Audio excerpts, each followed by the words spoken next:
I'm Brandon Amoroso, and this is the D2Z Podcast, building and growing your business from a Gen Z perspective.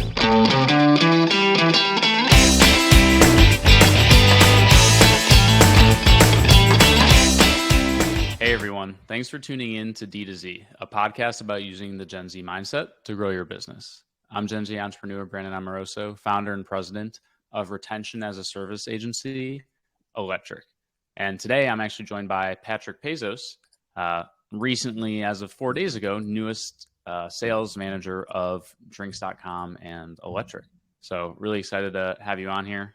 We obviously were working with you for a while during your time at Shopify, and excited to just chat shop. Yeah. Thanks for having me. I'm excited to be here.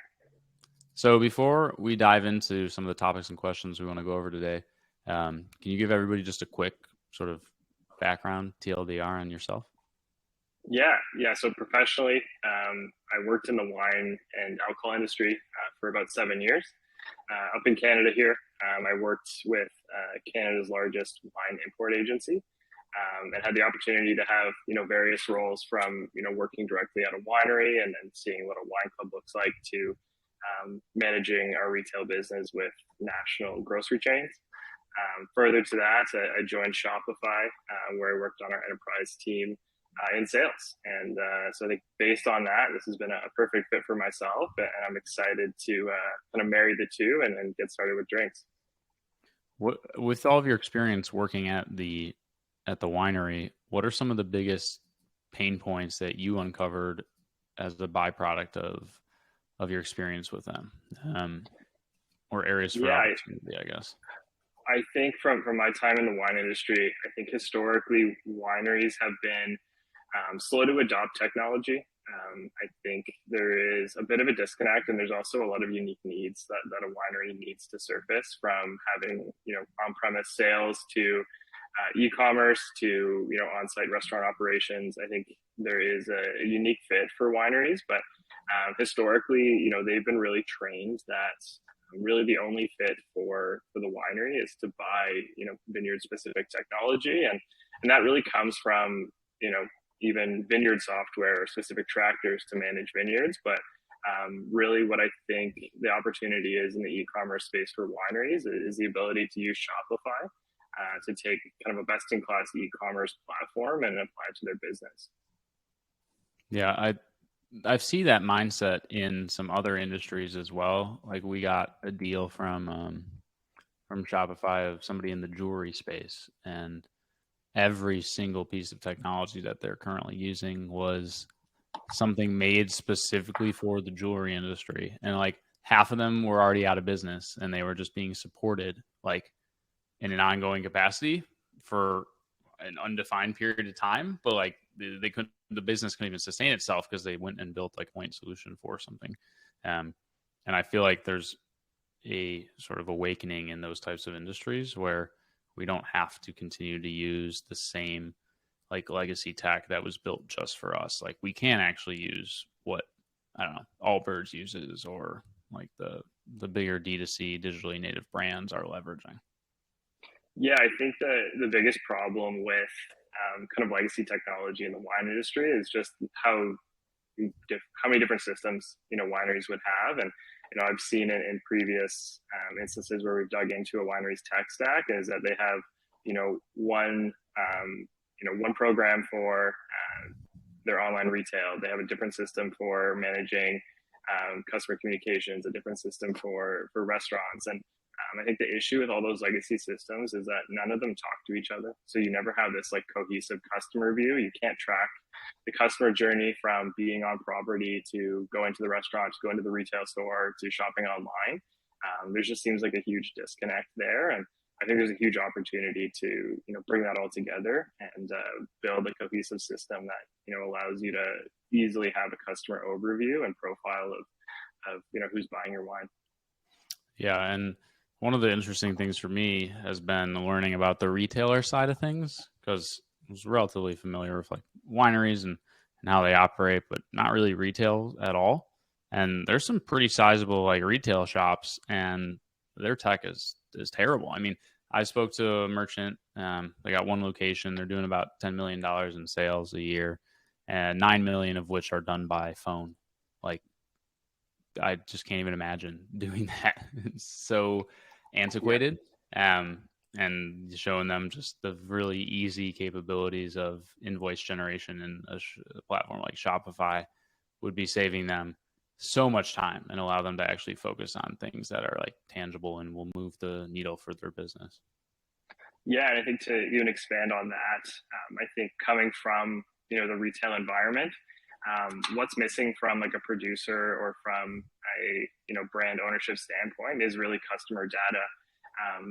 With brands selling, call it 95% of their wines or spirits through retailers, they don't have that opportunity to gather customer data and insights and make informed marketing decisions. And I think being able to get that data from a platform like Shopify is essential to furthering those marketing decisions, not just from like a direct to consumer standpoint, but also in the called the off-premise retail space.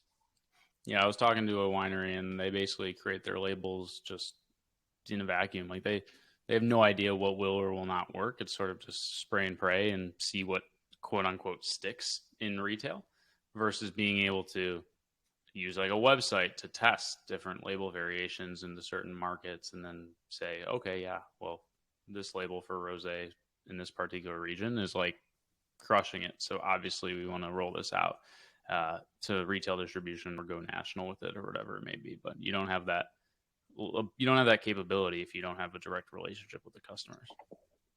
Yeah, I think there's a huge opportunity, especially for larger producers, to use the e-commerce as that testing ground for innovation, for labels, and really see what sticks. And it's a lower cost way of throwing something at the customers as opposed to producing 20,000 cases and then hoping something sells.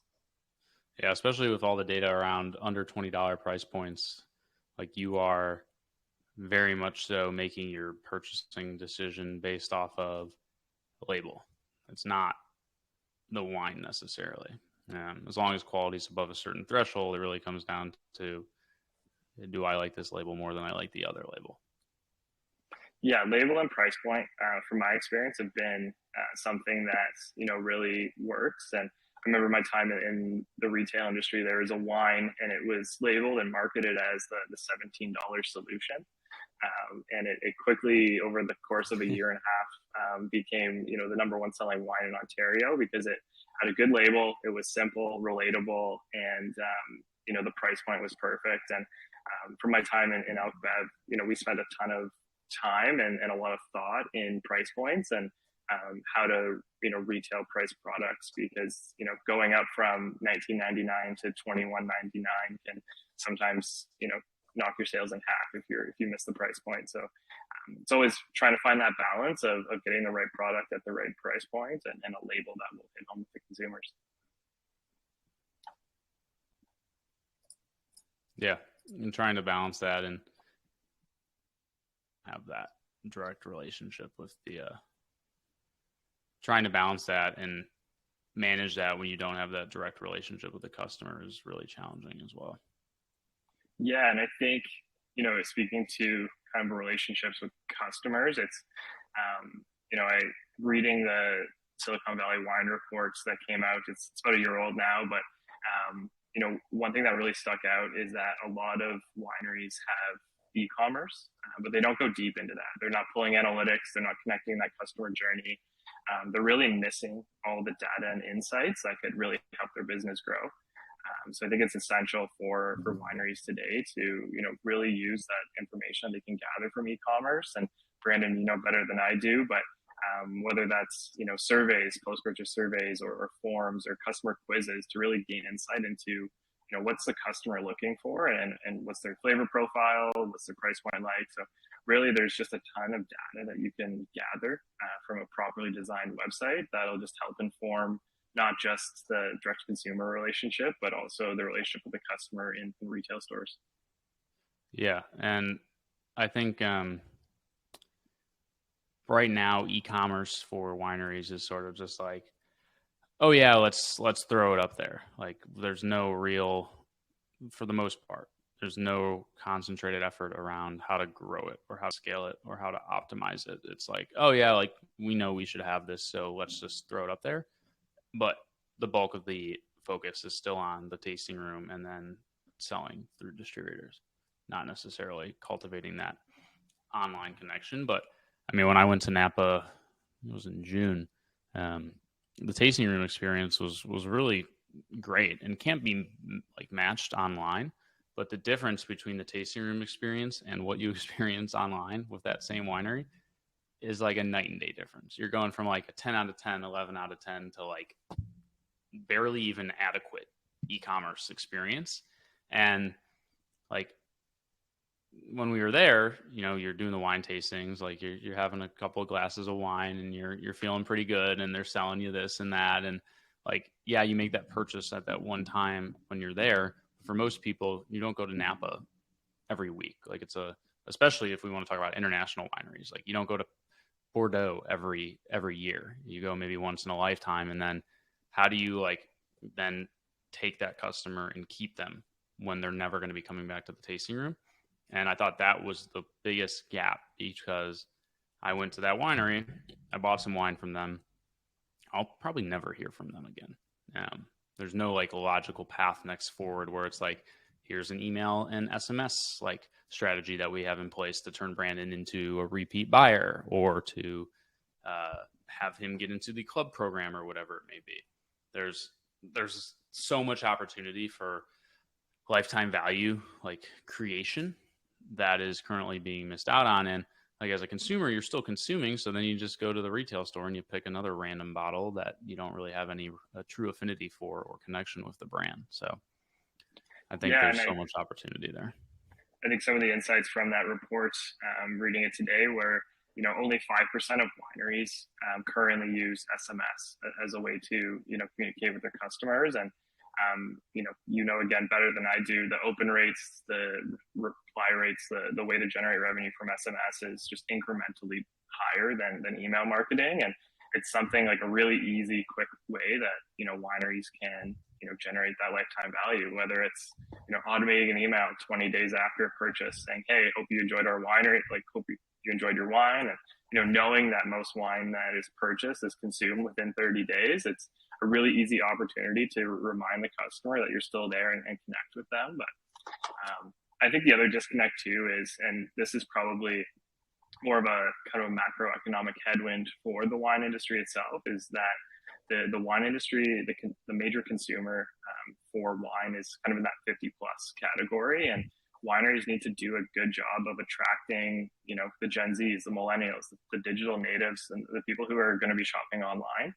And it's connecting where the customer is. It's, you know, being on TikTok, Instagram, getting your product in front of the customer that way. I don't think just having, you know, a website is enough anymore. And if you want to attract those younger demographics to your winery, it's having to connect with them in different ways, and that's typically through social. Yeah, I think that's a really like sort of jarring realization for the wine industry, is that the under 30s, even under 40s, are not drinking wine like the 40 plus is. I think maybe part of it has to do with purchasing power, but another part of it is education, competition. Like there's so many alternatives in both the alcohol category, but in the non-alc category. And then that's not even getting into like CBD and cannabis, which on a per like serving basis, cannabis is significantly cheaper than alcohol is. And you have these really cool like digitally native brands that are starting, that are attracting that, like, because let's be realistic here. Like, sure, like the drinking age in the US is 21, but like these new brands, whether it's like Happy Dad, like seltzer or whatever it may be, like they're capturing the attention of like the TikTok group that's in that 16 to 22 age range. And they're buying it because of everything except for the actual product. Like they're buying it because of the creator, they're buying it because of the brand, they're buying it because of the messaging, they're buying it because of what it stands for or represents. And you don't have the same thing around like wine. It's just not, it hasn't made that move yet. And so a lot of the wineries that we speak to now are like, how do we connect with that younger demographic and audience? Yeah, and Like connect that that occasion. 21 to 30-year-old range. Yeah, no, I think it's a challenge for every winery, and it was a challenge for us. Is how do we bring in the younger demographic, and how do we expand the occasion of wine like further than a dinner party or further than like rosé on a patio, right? So it's finding a product that fits a new occasion and really selling to that. But it's definitely something that the wine industry has challenges with right now. And a question for you, and something I've noticed in the industry is I saw like a really big, call like bifurcation of prices in wines. So, cheap wines sell, and luxury wines, for the better, are actually doing incredibly well. Wondering your thoughts on how do you connect, that luxury brand and luxury tasting room experience to the direct to consumer routes. And from what I'm seeing, it's typically allocations and scarcity is the biggest tactic in selling luxury wines. But I'm curious what your thoughts are on, how do you grow that higher end, call it like $50 plus, wine category. Yeah. Well, I think there's a pretty big gap. Like there's your under $20 bottles, or maybe under 30, and then there's avid wine collectors who don't back away from $100 plus bottles. Really, like if you look at like a Harlan Estate or some of these properties, you're looking at $500 plus bottles, even like $1,000 plus bottles, and it's almost an asset than necessarily a consumable. Even though, yeah, like it'll be consumed at some point, most likely, but it's almost being turned into like art or collectible or something of that nature. And so you're appealing to a totally different like audience. And I don't think the 0 to 20 wine drinkers will necessarily ever make it to like this sort of $500 plus bottle purchaser. Where if I'm a brand and I'm in that like $100 price point, I don't know how many people are actually there per se. Like I think there's a lot of, your sort of high end. You have these members clubs in Napa. They're thousands of dollars a year. It's the exclusivity. You're getting your 6 bottles, your 12 bottles, whatever it may be. And there's real value in that, especially with the fact that there's a waiting list. I mean, you quite literally have to wait. So they have this, whether it's fake or real, I'd say it's 50-50 depending on if it's fake or real, but you know which ones are fake and which ones are real. I mean, I've been on the Senequinon waiting list since I was like 14 because I knew I was never going to get it. So maybe when I'm like 40, I'll finally get off the damn list. But or maybe they'll hear one of my podcasts and cut me a deal. But you have that side of the coin, and then you have I don't know, like an Opus One where they're expensive, but I think they actually give a bad rep to wine because it's just mass produced like $300 bottle of wine, and like that to me is not exciting at all or interesting. And if I was a consumer and I'm like, well, the $50 bottle versus this $300 bottle, I'm not seeing the value add there. And so I think there's that sort of middle of the market, which I would not want to be in if I was a producer. Like I'd say maybe like the 120 or under, or the 500 or above. I don't want to be a $250 bottle of wine. Yeah, no, I agree. And I think the challenge for a lot of California wineries is keeping that authenticity. You have estates in Italy and France where they have, 30 acres of vineyards, and that's all they've ever produced. And, the prices can justify $800-900 a bottle because they have that tradition and that authenticity. But it's hard to get that to a consumer when you start doubling, tripling, quadrupling your production quantities. You lose that authenticity or the terroir of the wine because you're continually making more and more of it. It's hard to understand where that comes from, and typically comes from another vineyard or another producer. So I think that's the challenge for wineries is maintaining that authenticity in a luxury market. I think now is never a better time though to be able to educate, because you have all these different sort of channels that you can do it through, whether it's TikTok or Instagram or email, SMS. Like you you can get the story out there and the why behind like your bottle is so much different than the rest. But unless you've been to where it's actually produced, like I've seen the difference between how a $20 bottle gets made and a $500 bottle, and it is wildly different. I mean, you're basically dealing with Amazon basics versus like some sort of very high end, like crafted by hand good. And you can taste it in the quality, sure, but so much more of it is around the history, the story, and it's just not currently. I don't think a great job is being done telling that story online, which is the best place to do so, in my opinion. Yeah, I agree. I think the best wines in the world have those, stories and that authenticity connected to it. A lot of it's history, but especially for these new luxury brands that are coming out, it's all about connecting that story with the consumer, and how do you kind of communicate that quality back. Yeah. Another thing I'd love to chat about, and one of the trends that I saw a lot in the wine industry was kind of calling it this like better for you category. So starting to pop up on shelves here in Canada, but almost putting nutritional information on the labels and communicating to customers, hey, we're low sugar, we have, low sulfites, trying to be that kind of natural brand, or almost that better for you brand. Curious if you've seen that at all, in the Yeah, it's always been mind-boggling to me, frankly, that you don't need to have nutrition facts on a bottle of wine. It'd be pretty ugly, honestly. Like, I don't know if I want it on the bottle of wine, but maybe accessible somewhere else, because I enjoy the front and back label and like the design and creativity that goes into that. I don't necessarily want half of it to be taken up with your standard, whoever the governing body is, if it's the FDA or the USDA, whoever does the nutritional facts labels. But for me, like that's why I really don't like some of the over-engineered California wines. Like, oh gosh, why am I blanking on this?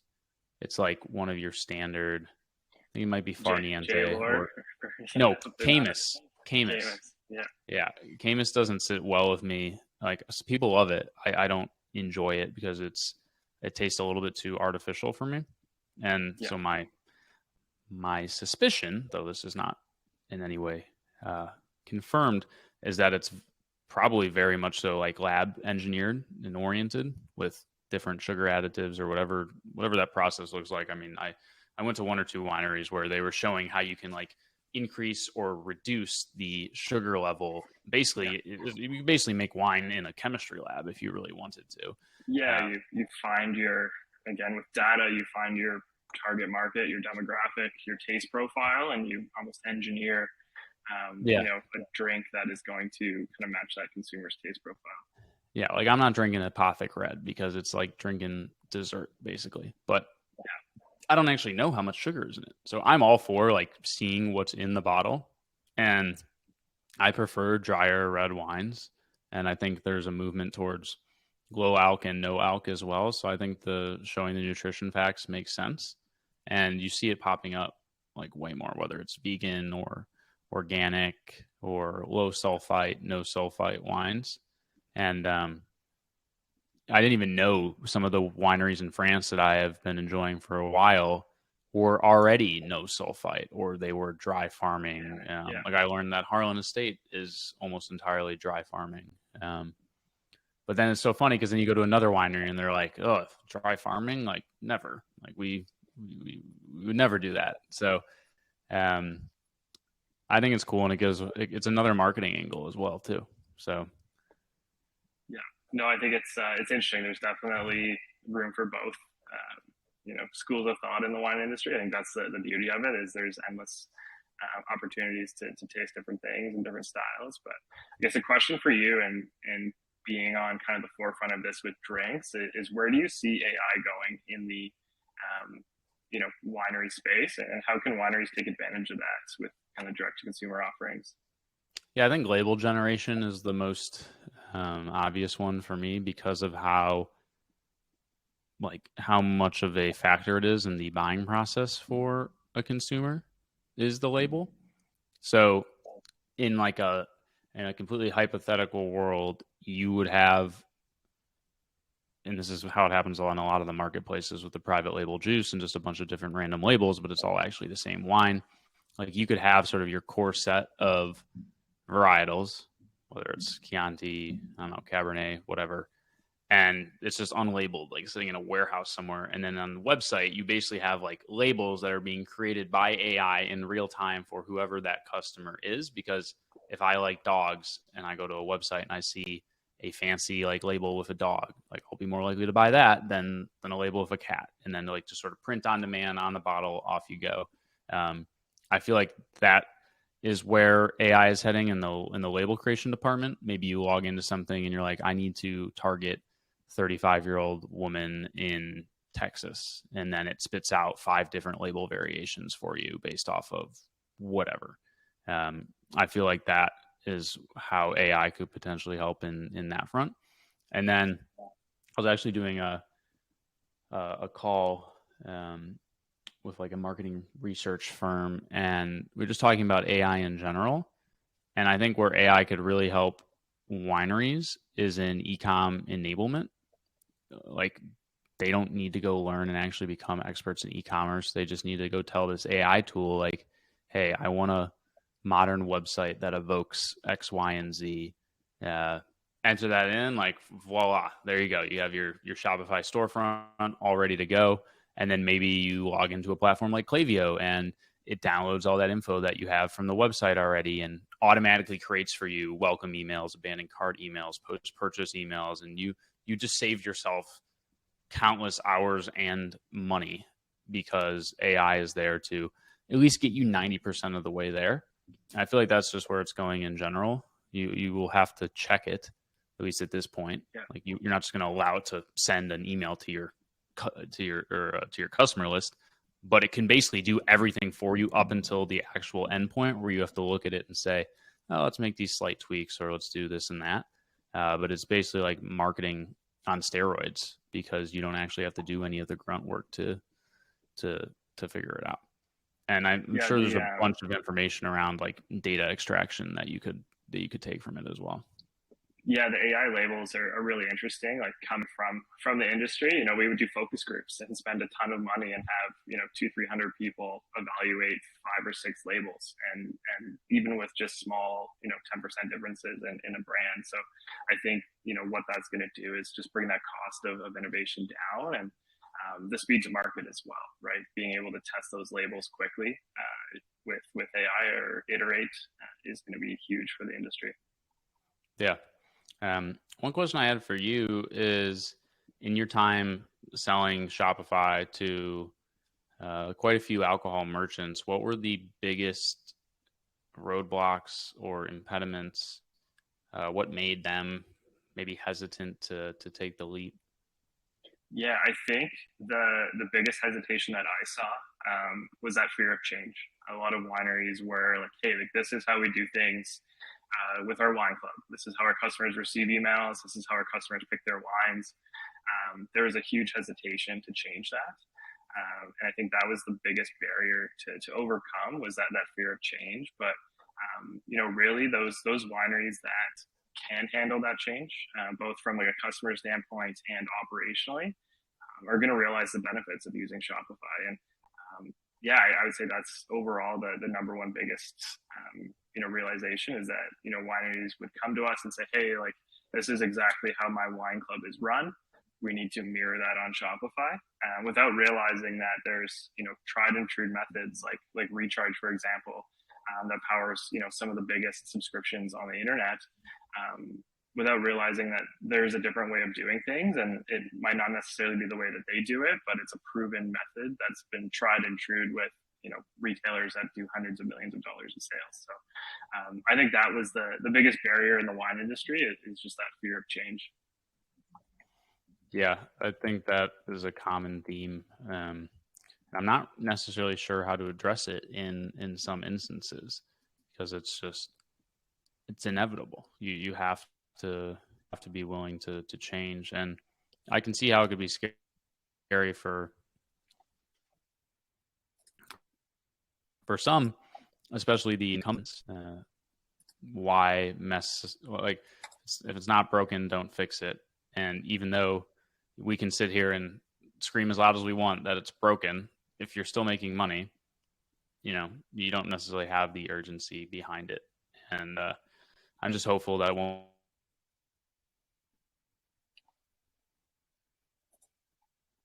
be one of those made that in 20 our technology. But I guess that's on us to figure it out. It is, yeah. No, but I think there's a huge opportunity, for wineries that can be a leader in that space and take the risk. I think it's less risky now because these solutions are proven by, the biggest e-commerce brands in the world. And I think it's just being able to manage that change and walk wineries through that operational change as well is a big thing. But I think there's a lot of growth available for those wineries who can, be on the forefront and adapt and create new markets and go to different channels to find their customers. I think there's just a huge untapped market.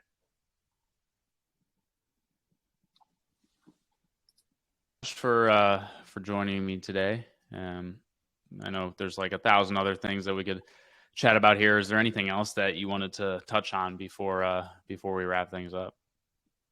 No, I'm just, very excited to get going with drinks and really excited to show the wine industry, the power of Shopify, really show them a way forward to grow revenue. Yeah. The thing I'm most excited about is we have some pretty big proof points now. And it feels like an industry very much so where you need to see somebody else who's just like you doing it before, like, nobody cares what the skincare brands are doing or the shoe company or whatever. Like, it's all about, if I'm a winery, show me another winery that's leveraging this platform in the same way that I would be. And the same for the retailer as well. Show me another retailer who's using it in the same way that I would be. And we have those. They're large brands as well. So the writing is on the wall for me. It's just inevitable. It's more of like a matter of time. And so how do we accelerate change in an industry that's essentially set up to not facilitate change? So it's fun. It's a fun challenge. It's fun. We've got lots of work ahead of us, but it's an exciting challenge. And I definitely agree. I think, we've reached that critical mass where the proof points are there. The bigger brands are on board. Shopify's on board. I think, having that drinks app was the first step in Shopify really taking that plunge and getting into the wine industry. And, it's a testament to how good the technology is, for the alcohol sales tax and compliance. And I just think there's a huge opportunity to bring more people on board. So really excited. Brandon, I'll let you wrap it up, but appreciate your time today.